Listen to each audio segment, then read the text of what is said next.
Hey guys, in this video I want to go ahead and start graphing these polynomial functions. So we've done everything that we need to do in order to be able to get ready to this point. So the professor, your teacher, is going to give you this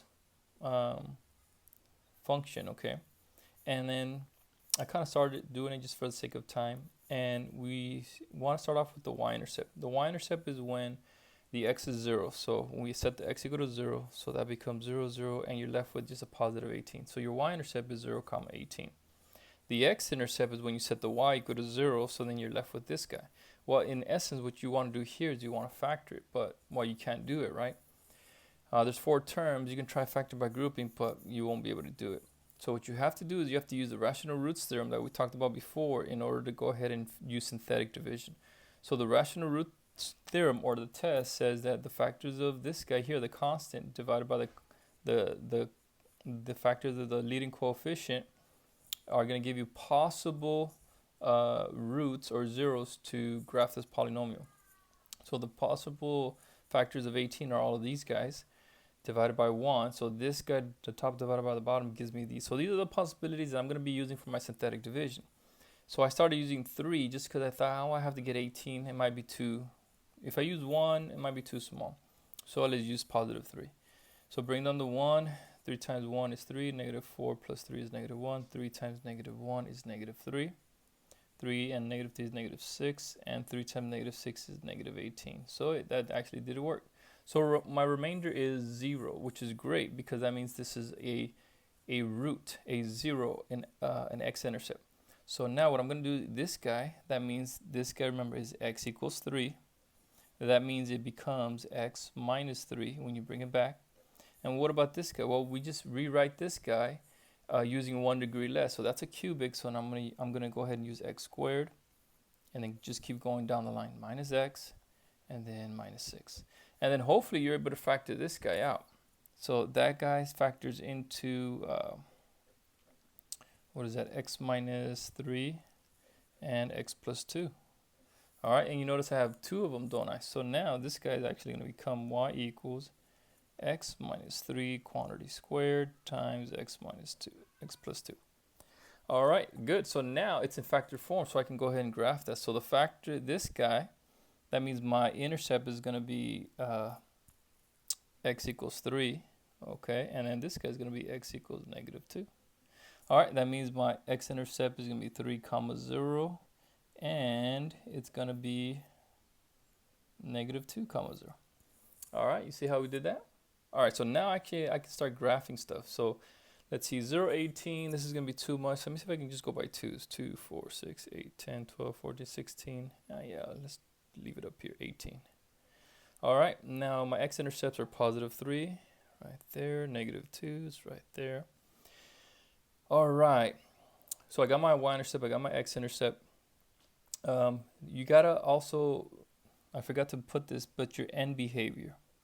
Okay, your end behavior. And that's very important because it'll kind of guide you how you're going to graph it. You notice that's a cubic, right? All right, the cubic. That means it goes up on the right and down on the left. You see that? Because it's a cubic. So that means I'm just going to go up here, do a little arrow like that, and like that. Okay? So if you notice, it's going to go up on the right, down on the left. All right. So now that I have that, it kind of gives me a better idea of what's going to happen. The last thing I have to do is Kobe, my multiplicity.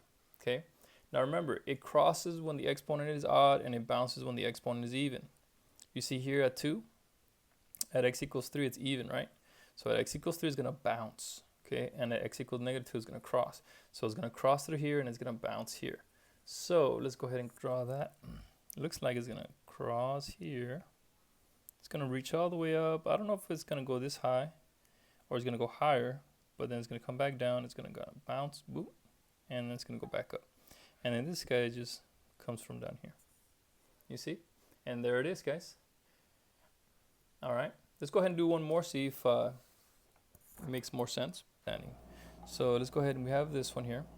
And let's go ahead and do the same thing. Our y-intercept, we're going to set x equal to 0. So if this is 0, this is 0, this is 0, this is 0, everything else is 0. So our point is going to be 0, 0.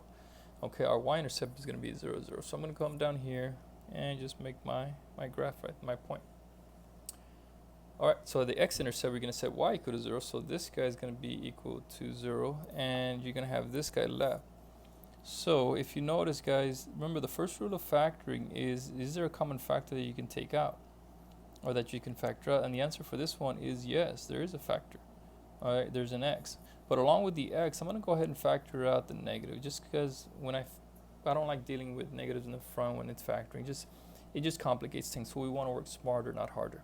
So if we take out the x, we're going to be left with x cubed. So this is going to become x squared, but because we took out the negative, it turns into a positive. Okay, so remember, negative x times positive, negative times positive, that'll give me that negative. And then this positive, well, that's going to turn into a negative. 5x, negative times negative, positive, and then that negative will turn into a positive as well. And go back and just distribute this by, in your head, and then see if it'll give you this original one. And if it does, you're on the right track. Well, now that helps me a lot because that, one less degree. And now what am I going to do with this one? Well, I look at 4 terms. I'm thinking, well, maybe factor by grouping, but that's not going to help me out. So what do? I'm going to use the rational roots theorem or the rational roots test, and I'm going to go ahead and just use this inside here. So remember, the factors of this guy over the factors of this leading coefficient. Only the number, okay, not the degree. So the factors of positive 3 are plus or minus 1, plus or minus 3. And that's pretty good because that's not too hard. And then the leading coefficient of this one is 1, so plus or minus 1.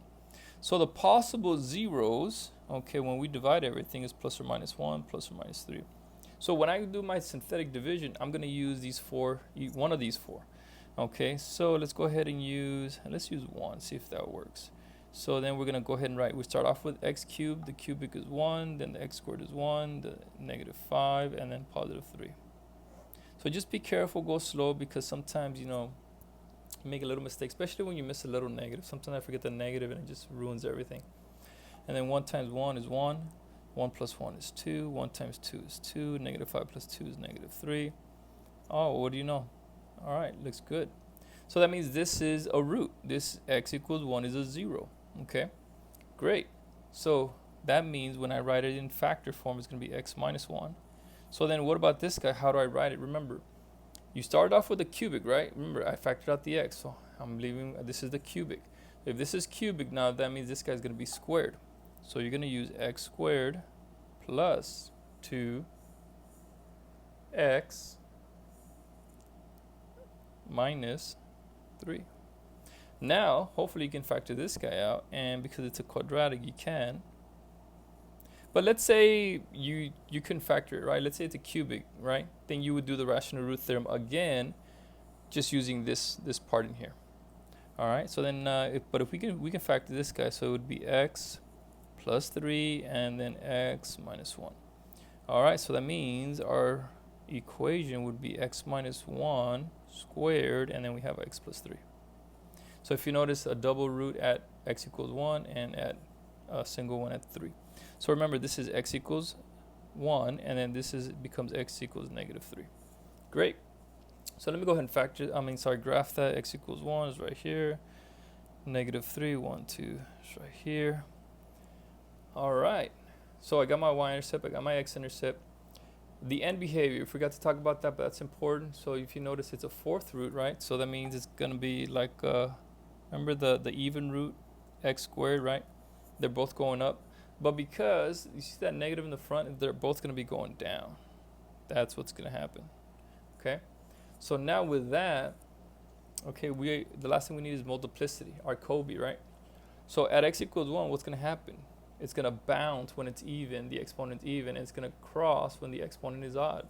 Well, what's the exponent here? Well, even though you don't see it, it's a power of 1.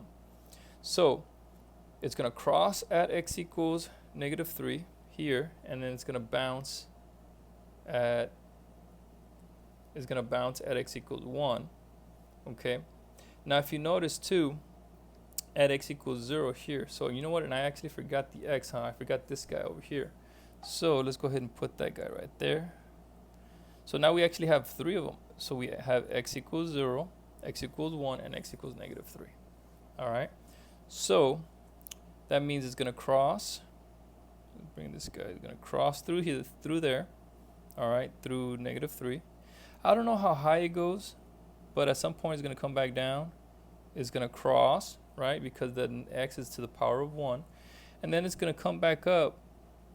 But then here it's going to bounce back down, like something like this. Okay. And then you can see, if I draw it nice and smooth, it's going to give me that kind of W curve right there. All right, you see that upside down W curve. All right. So hopefully that makes sense, guys. So when you're doing these, okay, Y-intercept, X-intercept, X-intercept, that means you're going to have to use the rational roots theorem and then use synthetic division. Hopefully you'll be able to get one of the factors and then completely factor it out. Remember end behavior, and then your multiplicity, your Kobe, crosses when it's odd, bounces when it's even. So hopefully that makes sense, guys. I'll see you guys next time.